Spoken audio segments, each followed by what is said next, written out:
ನಮ್ಮೂರೇ ಚಂದ ಕಾರ್ಯಕ್ರಮದ ಭೂ ಪ್ರದಕ್ಷಿಣೆಯ ಇಂದಿನ ಸಂಚಿಕೆಗೆ ನಿಮಗೆಲ್ಲರಿಗೂ ಸ್ವಾಗತ. ಈ ಸಲದ ಭೂ ಪ್ರದಕ್ಷಿಣೆ ಬಹಳ ವಿಭಿನ್ನ ಹಾಗೂ ವಿಶೇಷವಾಗಿದೆ. ಇದು ಮಾನವನ ಬದುಕಿಗೆ ಸಂಬಂಧಪಟ್ಟಿದೆ. ಈಗೆಲ್ಲ ನಮಗೆ ಫೋನು, ಟಿ ವಿ, ವೆಹಿಕಲ್ಗಳು, ಕರೆಂಟು ಇದೆಲ್ಲ ಇಲ್ಲದಲೇ ಬದುಕೋಕ್ಕೆ ಸಾಧ್ಯವೇ ಇಲ್ಲ. ಅದೇ 300-400 ವರ್ಷಗಳ ಹಿಂದೆ ಇದೆಲ್ಲ ಇಲ್ಲದೆ ಜನ ಹೇಗೆ ಜೀವನ ಮಾಡ್ತಾಯಿದ್ರು ಅನಿಸುತ್ತೆ ಅಲ್ವಾ? ಅದೇ 5,000 ವರ್ಷಗಳ ಹಿಂದೆ ಜನ ಹೇಗೆ ಬದುಕಿರಬಹುದು, ಇದನ್ನು ತಿಳಿಯೋ ಆಸಕ್ತಿ ಇದೆಯಾ? ಸರಿ, ಬನ್ನಿ ನನ್ನೊಂದಿಗೆ ನೀವು ಈ ಸಲದ ಭೂಪ್ರದಕ್ಷಿಣೆ ಮಾಡುವಿರಂತೆ. ಇವತ್ತು ನಾನು ತೋರಿಸ್ತಾ ಇರೋ ಜಾಗ ಕೇವಲ ಪ್ರೇಕ್ಷಣೀಯ ಸ್ಥಳವಾಗಿರದೆ ಮನುಷ್ಯನ ಮೂಲವನ್ನು ಅಂದರೆ ನಮ್ಮ ನಾಗರಿಕತೆಯ ಬಗ್ಗೆ ದೊಡ್ಡ ಜ್ಞಾನ ಭಂಡಾರದ ಆಗರವೇ ಆಗಿರುವಂತಹ ತಾಣವಾಗಿದೆ. ಆ ಜಾಗಕ್ಕೆ ಭೇಟಿ ಕೊಟ್ಟು ಅಲ್ಲಿನ ಚಿತ್ರಗಳೊಂದಿಗೆ ಮಾಹಿತಿಯೊಂದಿಗೆ ನಿಮ್ಮ ಮುಂದೆ ಬಂದಿದ್ದೇನೆ. ಇಷ್ಟು ಹೇಳಿದ ಮೇಲೆ ನಿಮಗೆ ಗೊತ್ತಾಗಿರಬೇಕು, ನಾನು ಮಾತಾಡ್ತಾ ಇರೋದು ನಾಗರಿಕತೆಯ ಬಗ್ಗೆ. ಹೌದು, ಸಿಂಧೂ ಕಣಿವೆ ನಾಗರಿಕತೆ ಅಥವಾ ಇಂಡಸ್ ವ್ಯಾಲಿ ಸಿವಿಲೈಸೇಷನ್. ಇದು ಪ್ರತಿಯೊಬ್ಬರೂ ತಮ್ಮ ಪ್ರೈಮರಿ ಸ್ಕೂಲ್ ಅಥವಾ ಹೈಸ್ಕೂಲ್ ಹಂತದಲ್ಲಿ ಒಂದು ವಿಷಯವಾಗಿ ಓದಿಯೇ ಇರುತ್ತೀರಾ. ಇದು ನಮ್ಮ ತಂದೆ ತಾಯಿಗಳ ಕಾಲದಿಂದ ಹಿಡಿದು ನಮ್ಮ ಮಕ್ಕಳ ಕಾಲದವರೆಗೆ ನಾವು ಕಂಡಂತೆ 3 ಪೀಳಿಗೆಯವರೆಗೂ ಶಾಲಾ ಪಠ್ಯದಲ್ಲಿ ಇರುವ ವಿಷಯ ಆಗಿದೆ. ಅಷ್ಟೇ ಅಲ್ಲದೆ ಮಕ್ಕಳಿಂದ ಹಿಡಿದು IAS IPS ವರೆಗಿನ ಎಲ್ಲ ಪರೀಕ್ಷೆಗಳಲ್ಲಿ ಇದರ ಬಗೆಗಿನ ಪ್ರಶ್ನೆಗಳಿರುವುದು ಶತಸಿದ್ಧ. ಆದರೆ ಇದನ್ನು ಯಾರೂ ಆಸಕ್ತಿಯಿಂದ ಕಲಿಯದೆ ಕೇವಲ ಅಂಕಗಳಿಕೆಗೆ ಮಾತ್ರ ಪರಿಗಣಿಸುತ್ತೇವೆ. ಯಾಕೆ ಅಂದರೆ ಯಾವಾಗಿಂದ ಇದರ ಬಗ್ಗೆ ಕೆಲವು ಚಿತ್ರಗಳು, ಮಣ್ಣಿನ ಮಡಕೆಗಳು, ನಾಣ್ಯಗಳನ್ನು ತೋರಿಸಿ ಕೆಲವು ಅಂಶಗಳಲ್ಲಿ ವಿವರಿಸುತ್ತಾರೆ. ಪ್ರೈಮರಿ ಹೈಸ್ಕೂಲ್ನಂತಹ ಚಿಕ್ಕ ವಯಸ್ಸಿನಲ್ಲಿ ಆ ವಿಷಯದ ಮಹತ್ವ ಏನು ಅನ್ನೋ ಅರಿವು ಕೂಡ ನಮಗಿರೋದಿಲ್ಲ. ಆ ಶಾಲಾ ಹಂತವನ್ನು ದಾಟಿದ ಮೇಲೆ ಕೇವಲ ಇತಿಹಾಸದ ವಿದ್ಯಾರ್ಥಿಗಳು ಬಿಟ್ಟರೆ ಉಳಿದವರೆಲ್ಲ ಈ ನಾಗರಿಕತೆಯ ವಿಷಯವನ್ನು ಸಂಪೂರ್ಣವಾಗಿ ಮರೆತು ಬಿಡ್ತೀವಿ. ಈ ಎಲ್ಲ ಕಾರಣಗಳಿಂದ ಇದು ಅತ್ಯಂತ ಬೋರಿಂಗ್ ಸಬ್ಜೆಕ್ಟ್ ಅನ್ನುವವರೇ ಹೆಚ್ಚು. ಈ ಒಂದು ಬೋರಿಂಗ್ ಸಬ್ಜೆಕ್ಟನ್ನು ಆಸಕ್ತಿದಾಯಕ ವಿಷಯವಾಗಿ ತೋರಿಸುವ ಉದ್ದೇಶದಿಂದ ನಾನು ಇಂಡಸ್ ವ್ಯಾಲಿ ಸಿವಿಲೈಸೇಷನ್ ಇದ್ದಂತಹ ಜಾಗಕ್ಕೇ ಹೋಗಿ ಬಹಳ ಇಂಟ್ರೆಸ್ಟಿಂಗ್ ವಿಷಯಗಳನ್ನ ನಿಮಗೋಸ್ಕರ ತಂದಿದ್ದೀನಿ. ನನ್ನ ಈ ಅಪ್ಪಟ ಕನ್ನಡ ಚಾನೆಲ್ನಲ್ಲಿ ಈ ದಿನ ಬಹಳಷ್ಟು ಇಂಗ್ಲಿಷ್ ಪದಗಳನ್ನು ಬಳಸ್ತಾ ಇದ್ದೀನಿ. ಕಾರಣ ಇದನ್ನು ಮಕ್ಕಳು ಅಂದರೆ ವಿದ್ಯಾರ್ಥಿಗಳು ನೋಡುತ್ತಾರೆ ಎಂಬ ಉದ್ದೇಶದಿಂದ, ಹಾಗೂ ಕೆಲವು ಪದಗಳನ್ನು ಕನ್ನಡದಲ್ಲಿ ಹೇಳೋಕ್ಕಿಂತ ಇಂಗ್ಲಿಷ್ನಲ್ಲಿ ಹೇಳಿ ವಿವರಿಸಿದರೆ ಸುಲಭವಾಗಿ ಅರ್ಥವಾಗುತ್ತೆ ಅಂತ. ಸಿಂಧೂ ಕಣಿವೆ ನಾಗರಿಕತೆ ಅಥವಾ ಇಂಡಸ್ ವ್ಯಾಲಿ ಸಿವಿಲೈಸೇಷನ್ ಅಂದ ಕೂಡಲೇ ನೆನಪಾಗೋ 2 ಹೆಸರುಗಳಂದರೆ ಹರಪ್ಪ ಹಾಗೂ ಮೊಹೆಂಜೊದಾರೋ. ಸಿಂಧೂ ಕಣಿವೆ ನಾಗರಿಕತೆಯು ಒಟ್ಟು 7 ಕಡೆಗಳಲ್ಲಿ ಕಂಡುಬಂದಿದ್ದು, ಹರಪ್ಪ ಮೊಹೆಂಜೊದಾರೋ ಒಳಗೊಂಡಂತೆ ಡೋಲಾವೀರ, ಲೋಥಲ್ ಹಾಗೂ ಕಾಲಿಭಂಗನ್ ಎಂಬ 5 ಪ್ರಮುಖ ಜಾಗಗಳನ್ನು ಗುರುತಿಸಬಹುದಾಗಿದೆ. ಈ ಜಾಗಗಳನ್ನು 3 ಭಾರತದಲ್ಲೂ 2 ಪಾಕಿಸ್ತಾನದಲ್ಲೂ ಕಾಣಬಹುದಾಗಿದೆ. ಅವುಗಳಲ್ಲಿ ಡೋಲಾವೀರ ಎಂಬ ಜಾಗಕ್ಕೆ ನಮ್ಮ ಇಂದಿನ ಪ್ರಯಾಣ. ಇಂತಹ ವಿಶೇಷವಾದ ವಿಡಿಯೋಗಳನ್ನ ಮಾಡಿದಾಗ ಅದಕ್ಕೆ ಸಂಬಂಧಿಸಿದ ವ್ಯಕ್ತಿಗಳಿಗೆ ಈ ಒಂದು ಸಾಕ್ಷ್ಯಚಿತ್ರವನ್ನು ತೋರಿಸಿ ಅದರ ಬಗೆಗಿನ ಅಭಿಪ್ರಾಯಗಳನ್ನು ಪಡ್ಕೊಳ್ಳೋದು ನನಗೆ ತುಂಬ ಸಮಾಧಾನ ಕೊಡುವಂತಹ ಸಂಗತಿ. ಹಾಗೆ ಕರ್ನಾಟಕದ ಸುಪ್ರಸಿದ್ಧ 2 ಶಿಕ್ಷಣ ತಜ್ಞರು ನನ್ನ ಈ ವಿಡಿಯೋವನ್ನು ವೀಕ್ಷಿಸಿ ಏನು ಹೇಳಿದ್ದಾರೆ ಕೇಳೋಣ. ಮೊದಲನೆಯದಾಗಿ ಬೆರಗಿನ ಬೆಳಕು ಹಾಗೂ ಕರುಣಾಳು ಬಾಬೆಳಕೆ ಎಂಬ ಶೀರ್ಷಿಕೆಯಡಿ ತಮ್ಮ ನುಡಿಮುತ್ತುಗಳಿಂದ ಇಡೀ ಕನ್ನಡಿಗರ ಮನದಲ್ಲಿ ಗೌರವಯುತ ಸ್ಥಾನ ಪಡೆದಿರುವಂತಹ ನಿಮ್ಮೆಲ್ಲರ ಮೆಚ್ಚಿನ ಡಾಕ್ಟರ್ ಗುರುರಾಜ್ ಕರ್ಜಗಿಯವರು, ಹಾಗೆ ಮತ್ತೊಬ್ಬ ಗಣ್ಯರಾದ ಸತ್ಯಪ್ರಕಾಶ್, ಕೇವಲ 1 ಬಾರಿಯಲ್ಲ ಹಲವಾರು ಬಾರಿ ಉತ್ತಮ ಶಿಕ್ಷಕ ಪ್ರಶಸ್ತಿಗೆ ಭಾಜನರಾಗಿರುವ ಇವರು ರಾಜ್ಯ ಪ್ರಶಸ್ತಿ ಹಾಗೂ ರಾಷ್ಟ್ರ ಪ್ರಶಸ್ತಿ ಪುರಸ್ಕೃತರಾಗಿರುತ್ತಾರೆ. ಕರ್ನಾಟಕ ರಾಜ್ಯ ಶಾಲಾ ಪಠ್ಯಪುಸ್ತಕ ಅಂದರೆ ನಿಮ್ಮ ಮಕ್ಕಳು ಓದುವಂತಹ ಟೆಕ್ಸ್ಟ್ ಬುಕ್ಸ್ನ ಸಿಲೆಬಸ್ಸನ್ನು ಒಂದು ನಿರ್ಧಾರ ಮಾಡುವ ಸಮಿತಿಯ ಸಲಹೆಗಾರರಾಗೂ ಕೂಡ ಇವರು ಕೆಲಸ ಮಾಡಿದ್ದಾರೆ. ಶಿಕ್ಷಣ ವಲಯದಲ್ಲಿ ಈ 2 ಗಣ್ಯರು ಅನೇಕ ಕಾರ್ಯಗಳನ್ನು ಮಾಡ್ತಾ ಇದ್ದಾರೆ ಹಾಗೂ ತಮ್ಮನ್ನು ತಾವು ತೊಡಗಿಸ್ಕೊಂಡಿದ್ದಾರೆ. ಹಾಗಾಗಿ ಈ 2 ಗಣ್ಯರು ಈ ಸಲದ ವಿಡಿಯೋ ಬಗ್ಗೆ ಅಭಿಪ್ರಾಯ ಹೇಳಲು ಅತ್ಯಂತ ಸೂಕ್ತ ವ್ಯಕ್ತಿಗಳು ಅಂತ ಅನಿಸ್ತು. ಅವರು ತಮ್ಮ ಅಭಿಪ್ರಾಯವನ್ನು ಕೂಡ ಕೊಟ್ಟು ನನಗೆ ಶುಭ ಹಾರೈಸಿದ್ದಾರೆ. ಈ ಇಬ್ಬರು ಹಿರಿಯರಿಗೆ ನನ್ನ ಗೌರವಪೂರ್ವಕ ವಂದನೆಗಳು. ನಮ್ಮ ಜಗತ್ತು ಎಷ್ಟು ಸುಂದರವಾಗಿದೆ ಅಂತ ಗೊತ್ತಾಗಬೇಕಾದ್ರೆ ಪ್ರದಕ್ಷಿಣೆ ಮಾಡಬೇಕು. ಇಲ್ಲಿ ಕೂತ್ಕೊಂಡು ನೋಡಿದರೆ ಅದರ ವಿಶೇಷತೆ ಗೊತ್ತಾಗಲ್ಲ ನಮಗೆ. ಇಲ್ಲಿ ಕೂತ್ಕೊಂಡವ್ರಿಗೆ ಅಲ್ಲಿ ವಿಶೇಷತೆಯನ್ನು ಕೊಡಬೇಕಾಗತ್ತಲ್ಲ. ಅದಕ್ಕೆ ನನ್ನ ಪರಿಚಯದರಾದಂಥ ಶ್ರೀಮತಿ ಅರ್ಚನಾ ಶಂಕರ್ ಅವರು ನಮಗೋಸ್ಕರ ಆ ಪ್ರದೇಶಗಳನ್ನೆಲ್ಲ ಅಡ್ಡಾಡಿ ಸಂಶೋಧನೆ ಮಾಡಿ ಕೆಲವು ಅತ್ಯಂತ ಅದ್ಭುತವಾದ ವಿಷಯಗಳನ್ನು ತರ್ತಾರೆ. ನನಗೆ ಗೊತ್ತಿರಲಿಲ್ಲ ಗುಜರಾತಲ್ಲಿ ಡೋಲಾವೆರಾ ಅನ್ನೋದೊಳಗೆ ಆ ಹರಪ್ಪನ್ ಕಾಲದ್ದು ಅವಶೇಷಗಳಿದ್ದಾವೇನ 8,000 ವರ್ಷಗಳ ಹಿಂದಿರುವಂಥದ್ದು. ಕಲ್ಪನೆ ಮಾಡ್ಕೋಬೇಕು ಅದನ್ನು. 8,000 ವರ್ಷಗಳಿಂದ ಹೇಗಿತ್ತು, ಹೇಗೆ ಕಲ್ಪನೆ ಮಾಡಿಕೊಂಡ್ರೆ ಆಶ್ಚರ್ಯ ಅನಿಸುತ್ತೆ. ಆ ಜನ ಬದುಕಿದ್ರೆ ಹೇಗೆ? ಒಂದು ಕಾಲಕ್ಕೆ ಸಮೃದ್ಧವಾಗಿದ್ದಂಥ ದೇಶ, ನೀರಿಲ್ದೇನೆ, ಸಮುದ್ರ ಬಂದಾಗ ಕುಡಿಯೋ ನೀರಿಲ್ದೇನೆ ಆ ಸ್ಥಳಾಂತರ ಆಗಿ ಬೇರೆ ಕಡೆ ಹೋಗ್ತಾರಲ್ಲ, ಮನೆಗಳನ್ನು ಹೇಗೆ ಕಟ್ಕೊಂಡಿದ್ರು, ವ್ಯವಸ್ಥೆಗಳನ್ನು ಹೇಗೆ ಮಾಡ್ಕೊಂಡಿದ್ರು ಅಂತ ನಾವು ಬರೀ ಟೆಕ್ಸ್ಟ್ ಬುಕ್ಕಲ್ಲಿ ಓದ್ತೇವೆ. ಅರ್ಚನಾ ಶಂಕರ್ ಅವರು ಅಲ್ಲಿ ಹೋಗಿ ಅಲ್ಲಿ ವಿಡಿಯೋ ತೊಗೊಂಡು ಫೋಟೋ ತೊಗೊಂಡು ಬಂದು ಎಕ್ಸ್ಪ್ಲೈನ್ ಮಾಡ್ತಾರೆ. ತುಂಬ ಚೆನ್ನಾಗಿ ಮಾಡಿದ್ದಾರೆ. ಆ ಡೋಲಾವೆರಾ ಕಣ್ಣಿಗೆ ಕಟ್ಟು ಹಾಗಿದೆ. ಅದು ನೋಡಿದಾಗ ಅನಿಸುತ್ತೆ ನಾವು 8,000 ವರ್ಷದಿಂದ ಮನುಷ್ಯ ಮಾಡ್ಕೊಂಡಂಥ ವ್ಯವಸ್ಥೆಯನ್ನು ಇವತ್ತು ಮಾಡ್ಕೊಂಡಿದ್ರೆ ಎಷ್ಟು ಚೆನ್ನಾಗಿ ಬದುಕಬಹುದಾಗಿತ್ತು ಅಂತ ಅನಿಸುತ್ತೆ ಅಲ್ಲ. ನನ್ನ ಜನ ಎಷ್ಟು ಬುದ್ಧಿವಂತರಾಗಿದ್ದರು ಹಿಂದಿನವರು. ಅವರೇನೂ ಪ್ರಯೋಜನ ಇಲ್ಲ ಅನ್ನೋ ಹಾಗಿಲ್ಲ. ಅದನ್ನು ಗೊತ್ತಾಗಬೇಕಾದ್ರೆ ಭೂ ಪ್ರದಕ್ಷಿಣೆ ಮಾಡಬೇಕು. ನಮಗಾಗದೆ ಹೋದರೂ ಭೂ ಪ್ರದಕ್ಷಿಣೆ ಮಾಡಿದವರು ತಂದು ಕೊಟ್ಟದ್ದನ್ನು ನೋಡಬೇಕು. ನನಗೊಂದು ಆಸೆ ಇದೆ, ಎಲ್ಲ ಶಾಲೆ ಶಿಕ್ಷಕರಿದೆ ನೋಡಬೇಕು. ಶಿಕ್ಷಕರು ನೋಡಿ ನಮ್ಮ ಜಗತ್ತು ಹೇಗಿತ್ತು ಹಿಂದೆ ಅಂತ ಅನ್ನೋದನ್ನು ಮಕ್ಕಳಿಗೆ ತಿಳಿಸ್ಬೇಕು. ಈ ವಿಡಿಯೋನ ಮಕ್ಕಳಿಗೆ ತೋರಿಸಿದಾಗ ನಮ್ಮ ಹಿಂದಿನ ಜನ ಮೂರ್ಖರಾಗಿರಲಿಲ್ಲ, ಎಷ್ಟು ಜೀವನವನ್ನು ಸುಸಜ್ಜಿತವಾಗಿ ಮಾಡಿಕೊಂಡಿದ್ರು, ಎಷ್ಟು ದೂರದರ್ಶಿತ್ವದಿಂದ ಮಾಡಿದರು. ಅಲ್ಲಿರುವಂಥ ಸ್ಟಾರ್ಮ್ ವಾಟರ್ ಡ್ರೈನ್ ಆಗ್ಬೋದು, ಕುಡಿಯೋ ನೀರಿನ ಚಾನಲ್ ಆಗ್ಬೋದು, ಮನೆ ಕಟ್ಟುವಂಥ ರೀತಿ, ಆ ಗಾಳಿಗೆ ಮನೆ ತಡ್ಕೊಳ್ಬೇಕಾದ್ರೆ ಚೌಕಾಗಿ ಕಟ್ಟಿದರೆ ಪ್ರಯೋಜನ ಇಲ್ಲ ಅಂತ ಹೇಳಿ ವೃತ್ತಾಕಾರವಾಗಿ ಕಟ್ಟುವಂಥದ್ದನ್ನು ಎಷ್ಟು ಚೆನ್ನಾಗಿ ಮಾಡಿದ್ದಾರೆ. ಅದು ಎಲ್ಲವನ್ನೂ ನಮಗೋಸ್ಕರ ಅವರು ಪರಿಶ್ರಮ ಪಟ್ಟು ಹೋಗಿ ತೊಗೊಂಡು ಬಂದಿದ್ದಾರೆ. ಅದನ್ನು ನೋಡಬೇಕು, ಮನಸ್ಸಲ್ಲಿ ಇಳಿಸ್ಕೊಳ್ಬೇಕು. ಇನ್ನಷ್ಟು ಸಾವಿರಾರು ಜನ ಮಕ್ಕಳ ಮನಸ್ಸಿಗೆ ಇಳಿಸ್ಬೇಕು ಅನ್ನೋದು ಅವರ ಆಸೆ. ಅವರಿಗೆ ಇದು ಯಾವ ಅಪೇಕ್ಷೆ ಇಲ್ಲದೆ ಮಾಡ್ತಿರುವಂಥ ಕೆಲಸ ಇದು. ಆದಷ್ಟು ಜನ ಮಕ್ಕಳಿಗೆ ಮುಟ್ಲಿ ಅಂತ, ಆ ಮುಟ್ಟೋದ್ರೊಳಗೆ ನಾವು ವಾಹಕರಾಗಬೇಕು. ಅದರಲ್ಲಿ ನಾವು ಯಶಸ್ವಿ ಆಗೋಣ ಅಂತ ನನ್ನ ಅಪೇಕ್ಷೆ. ನಮಸ್ಕಾರ ಪ್ರಿಯ ವೀಕ್ಷಕರೇ. ಶ್ರೀಮತಿ ಅರ್ಚನಾ ಶಂಕರ್ ಭೂಪ್ರದಕ್ಷಿಣೆ ಎಂಬ ಹೆಸರಿನಲ್ಲಿ ಮಾಡಿರ್ತಕ್ಕಂಥ ಒಂದು ವಿಡಿಯೋ, ಡೋಲಾವೆರಾ ಅವಶೇಷಗಳ ಬಗ್ಗೆ ಆನ್ ದ ಸ್ಪಾಟ್ ವಿಡಿಯೋ ಮಾಡಿರೋದು ಎಲ್ಲರಿಗೂ, ಅದರಲ್ಲೂ ಪ್ರೌಢಶಾಲಾ ವಿದ್ಯಾರ್ಥಿಗಳಿಗೆ ಹಾಗೂ ಪ್ರೌಢಶಾಲಾ ಶಿಕ್ಷಕರು ನೋಡಲೇಬೇಕಾದಂಥ ಒಂದು ವಿಡಿಯೋ. ಯಾಕೆ ಇದಾಗಲೇ ನಾನು ನೋಡಿದ್ದೀನಿ. ಇತಿಹಾಸದ ಬಗ್ಗೆ ಮಕ್ಕಳಲ್ಲಿ ಅಭ್ಯಸಿಸುವ ಸ್ಫೂರ್ತಿ ಹುಟ್ಟಿಸಬೇಕಾದರೆ ಇಂತಹ ವಿಡಿಯೋಗಳು ತುಂಬ ಸಹಾಯ ಆಗುತ್ತೆ. ನಾನು ಹಿಂದೊಮ್ಮೆ 1992-93ರಲ್ಲಿ ವಿದ್ಯಾರ್ಥಿಗಳಿಗಾಗಿ ರೆಹಮಾನ್ ಪಾಷಾ ಅವ್ರ ಜೊತೆ ಸೇರಿ ಒಂದು ಆಕಾಶವಾಣಿ ಕಾರ್ಯಕ್ರಮ ನಡೆಸ್ಕೊಟ್ಟಿದ್ದೆ. ಅದು ಈ ಜ್ಞಾಪಕ ಬರ್ತಾ ಇದೆ. ಅದೇ ಹರಪ್ಪ ನೋಡೋಣ ಬಾರಪ್ಪ ಅಂತ ಮಾಡಿದ್ವಿ. ಸಿಂಧೂ ಕನ್ನಡದ ನಾಗರಿಕತೆ ಸುಮಾರು 5,000 ವರ್ಷಗಳ ಇತಿಹಾಸ ಹೊಂದಿರತಕ್ಕಂಥ ಒಂದು ನಾಗರಿಕತೆ, ಒಂದು ಸಂಸ್ಕೃತಿ. ಈ ವಿಡಿಯೋ ನಿಜವಾಗ್ಲೂ ತುಂಬ ಚೆನ್ನಾಗಿದೆ. ನನಗಂತೂ ತುಂಬ ಖುಷಿ ಕೊಡ್ತು. ಈಗಾಗಲೇ ಇದನ್ನು ನಾನು ಅನೇಕ ಶಿಕ್ಷಕ ಮಿತ್ರರಿಗೆ ಕಳಿಸ್ಕೊಟ್ಟಿದ್ದೀನಿ. ಹಾಗೂ ಈ ಶಿಕ್ಷಕ ಮಿತ್ರರು ನೋಡಿ ತುಂಬ ಖುಷಿನೂ ಪಟ್ಟಿದ್ದಾರೆ. ನಾನು ಅವರಿಗೆಲ್ಲ ರಿಕ್ವೆಸ್ಟ್ ಮಾಡೋದೇನು ಅಂದರೆ, ನಾವು ಯಾವುದೇ ಪಾಠ ಮಾಡಬೇಕು, ಅದರಲ್ಲೂ 6ನೇ ಕ್ಲಾಸು ಮತ್ತು 8ನೇ ಕ್ಲಾಸ್ ಪಾಠ ಮಾಡಬೇಕಾದ್ರೆ ಸಿಂಧೂಕದ ನಾಗರಿಕತೆ, ಯಾಕೆಂದರೆ ನಮ್ಮ ಸಿಂಧೂಕದ ನಾಗರಿಕತೆಯ ತೊಟ್ಟಿಲುಗಳಲ್ಲಿ ಒಂದು. ಹಾಗಾಗಿ ಇದರ ಮಕ್ಕಳಲ್ಲಿ ಸ್ಫೂರ್ತಿ ತುಂಬಿ ಪಾಠ ಮಾಡಬೇಕಾದ್ರೆ ಇದು ಬಹಳ ಅನುಕೂಲ ಆಗುತ್ತೆ. ಇದನ್ನು ಎಲ್ಲ ಶಿಕ್ಷಕ ವಿದ್ಯಾರ್ಥಿ ಮಿತ್ರರು ನೋಡಿ ಬರೀ ಆನಂದಿಸೋದು ಒಂದೇ ಅಲ್ಲ, ಅರ್ಚನಾ ಶಂಕರ್ ಅಂತವರವರಿಗೆ ಒಂಥರ ಎನ್ಕರೇಜ್ಮೆಂಟ್ ಕೊಡಬೇಕು.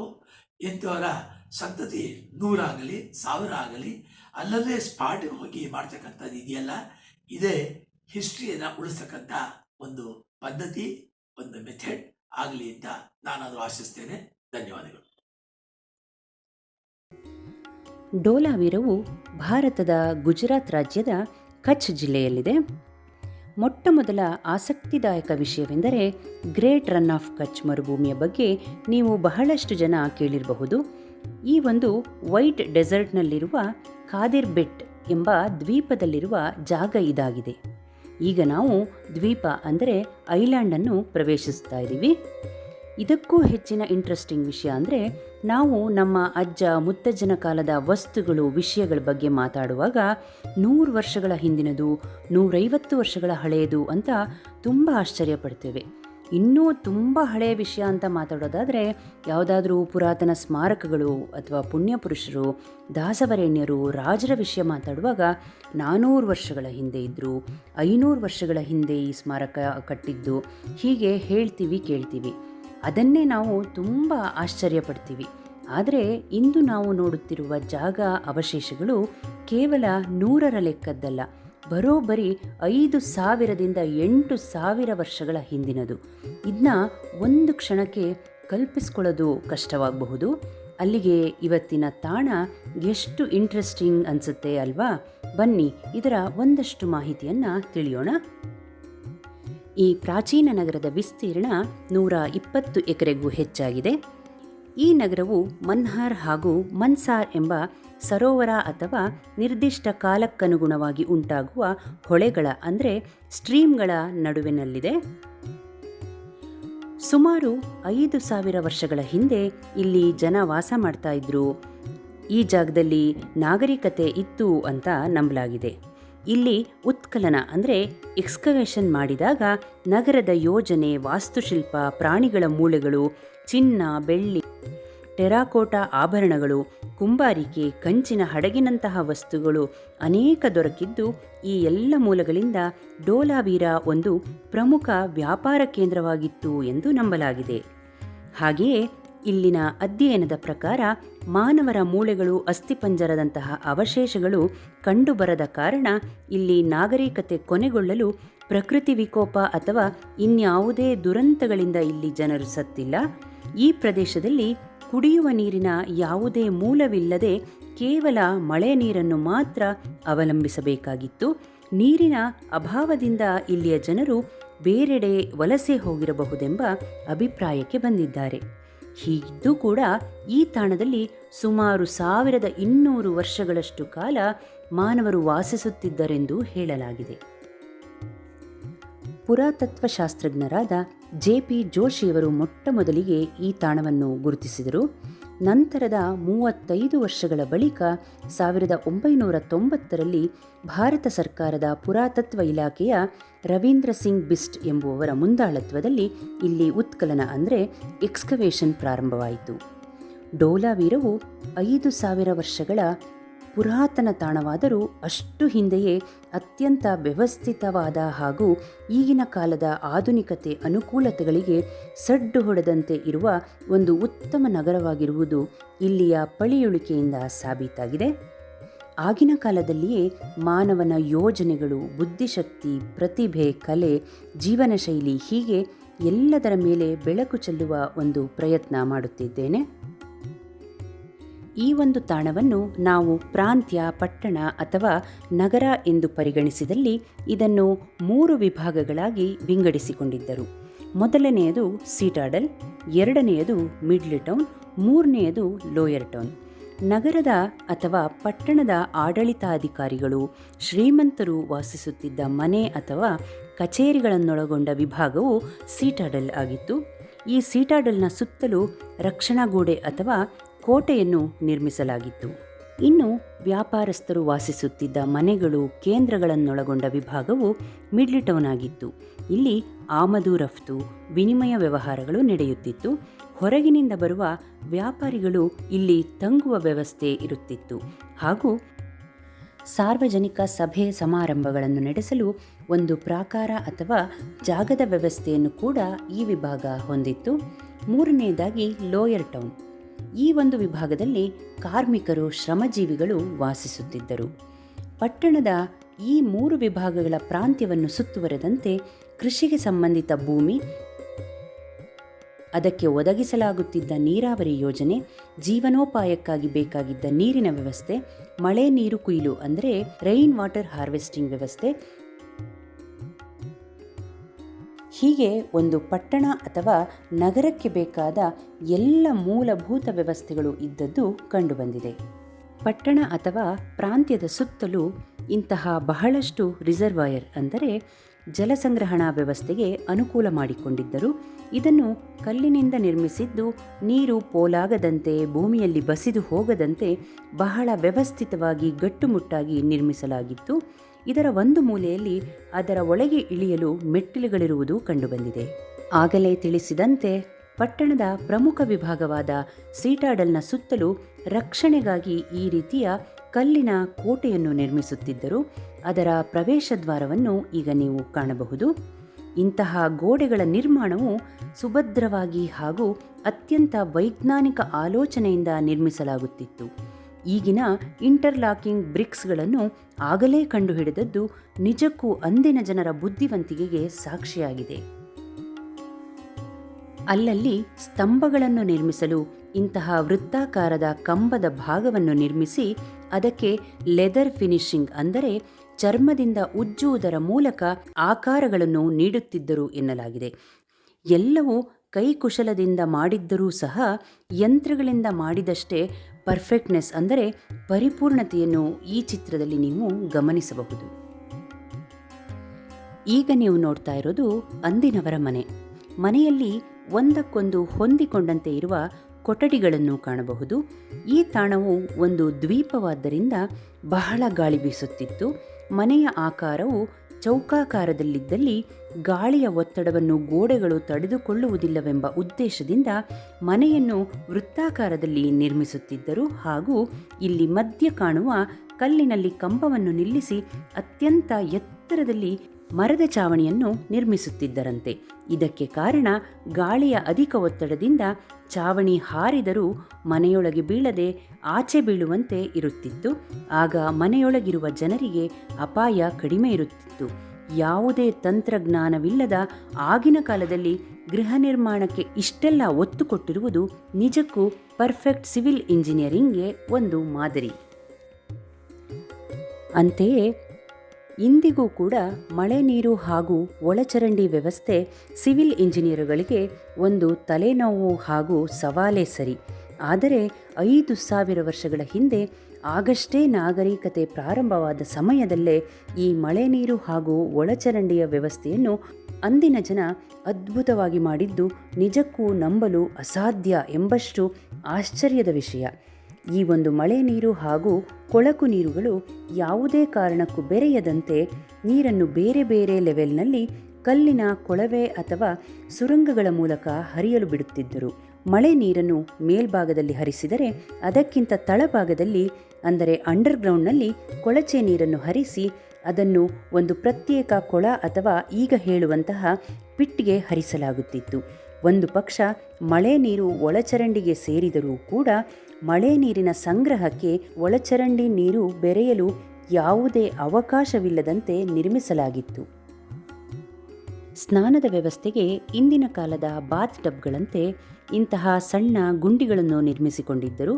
ಇಲ್ಲಿಗೆ ಇಳಿಯಲು ಮೆಟ್ಟಿಲುಗಳನ್ನು ಕಾಣಬಹುದು.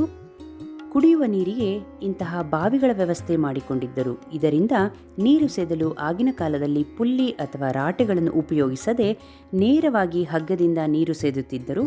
ಆ ಹಗ್ಗವು ಕಲ್ಲಿಗೆ ಉಜ್ಜಿ ಕಲ್ಲು ಸವೆದಿರುವ ಗುರುತುಗಳನ್ನು ನೀವು ಗಮನಿಸಬಹುದಾಗಿದೆ.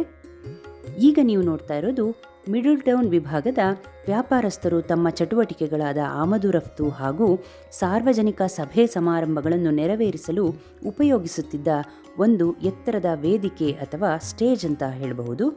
ಈ ಮಿಡಲ್ ಟೌನ್ನಲ್ಲಿ ವಾಸಿಸುತ್ತಿದ್ದ ವ್ಯಾಪಾರಸ್ಥರು ಕೂಡ ತಕ್ಕ ಮಟ್ಟಿಗೆ ಅನುಕೂಲಸ್ಥರಾದ್ದರಿಂದ ವ್ಯವಸ್ಥಿತವಾದ ಮನೆಗಳು, ರಸ್ತೆಗಳನ್ನು ಹೊಂದಿದ್ದರು.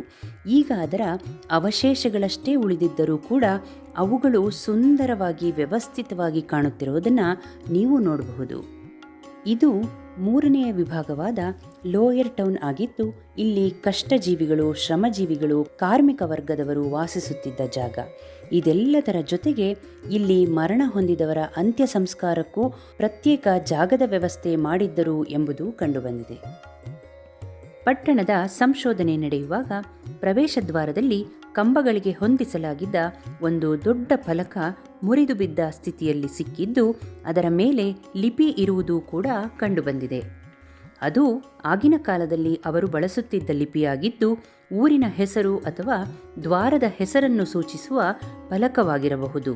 ಈ ಫಲಕದಲ್ಲಿರುವ ಲಿಪಿಯ ಒಂದೊಂದು ಅಕ್ಷರವು ಸುಮಾರು 1 ಅಡಿಗಳಷ್ಟು ದೊಡ್ಡದಿದ್ದು, 10 ಅಕ್ಷರಗಳನ್ನೊಳಗೊಂಡ ಯಾವುದೋ ವಾಕ್ಯ ಅಥವಾ ಪದವಾಗಿರಬಹುದು. ಇಲ್ಲಿಯವರೆಗೂ ಆ ಲಿಪಿಯನ್ನು ಓದುವುದಾಗಲಿ ಅರ್ಥ ಮಾಡಿಕೊಳ್ಳುವುದಾಗಲಿ ಸಾಧ್ಯವಾಗಿಲ್ಲ. ಹಾಗೊಂದು ವೇಳೆ ಅದು ಸಾಧ್ಯವಾಗಿದ್ದರೆ ಇನ್ನಷ್ಟು ವಿಸ್ಮಯಗಳನ್ನು, ಇನ್ನಷ್ಟು ಆಸಕ್ತಿದಾಯಕ ವಿಷಯಗಳನ್ನು ತಿಳಿದುಕೊಳ್ಳುವ ಅವಕಾಶ ನಮಗೆ ಸಿಗುತ್ತಿತ್ತು. ಸಂಶೋಧನೆಯಿಂದ ತಿಳಿದಿರುವ ಪ್ರಕಾರ ಈ ಪ್ರಾಂತ್ಯದಲ್ಲಿ ಜನರು 7 ವಿವಿಧ ಹಂತಗಳಲ್ಲಿ ಜೀವಿಸಿರಬಹುದು ಎಂಬುದು. ಆ ಕಾಲಾನುಕ್ರಮವಾಗಿ ಈ ಒಂದು ಪಟ್ಟಿಯನ್ನು ಗಮನಿಸಿದಲ್ಲಿ ನಿಮಗೆ ಪ್ರತಿಯೊಂದು ಹಂತದ ಅರಿವು ಉಂಟಾಗುತ್ತದೆ. ಈ ಒಂದು ಜಾಗಕ್ಕೆ ಹೊಂದಿಕೊಂಡಂತೆ ಇದಕ್ಕೆ ಸಂಬಂಧಿಸಿದ ಭಾರತ ಸರ್ಕಾರದ ಪುರಾತತ್ವ ಇಲಾಖೆಯ ವಸ್ತು ಸಂಗ್ರಹಾಲಯವನ್ನು ಕಾಣಬಹುದು. ಸಂಶೋಧನೆಯಲ್ಲಿ ಭೂತಳದಲ್ಲಿ ಸಿಕ್ಕಿರುವ ಅಂದಿನವರು ಉಪಯೋಗಿಸುತ್ತಿದ್ದ ಅನೇಕಾನೇಕ ವಸ್ತುಗಳು, ಪರಿಕರಗಳನ್ನು ಇಲ್ಲಿ ಕಾಣಬಹುದು. ಇದನ್ನು ಅತ್ಯಂತ ಅಚ್ಚುಕಟ್ಟಾಗಿ ವ್ಯವಸ್ಥಿತವಾಗಿ ಸಂಗ್ರಹಿಸಿಡಲಾಗಿದೆ.